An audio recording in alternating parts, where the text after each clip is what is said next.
Zay ihany koa no mitondra antsika mankany amin'ny lafim-baovao manasongadina ny politika efa mipetrapetraka ny lamina rehetra hiatrehana ny fiaonam-be eny anivon'ny faritra 2020 mahakasika ny fampihavanam-pirenena izay karakarainy avy eo anivon'ny FFKM. Tsy mivoana amin'ilay foto-kevitra anantsoina hoe 4F andinika mandritra ny 3 andro isin'izany fiaonam-be izany.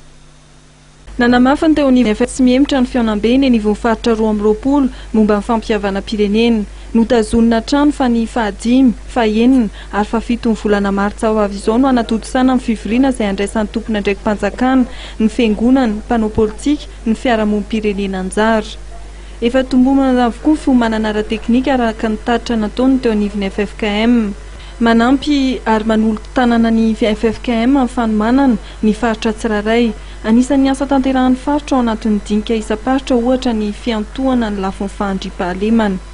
720 ora mielohan'ny dinika, efa tonga eny anivon'ny faritra ny mpanentana. Ny mpiambana ao amin'ny komite teknika, ny FFKM ary ny solotena amin'ny filoha-mpanjakana. Ho an'ny eto Analamanga dia eny amin'ny lapan'ny tanora sy ny fanatanjahantena no anatanterahana ny dinika. Ny fiainam-be isa-paritra izay nentina hanamafisana ny firaisankina-pirenena ary hanangonan-kevitra momba ny fampihavanam-pirenena. Ny fiainam-be paritra izay no hamafisiny teo anivon'ny FFKM fa mifototra ny foto-kevitra 4F dia ny fekekeloka, fibebahana sy fahamarinana ary fihavanana.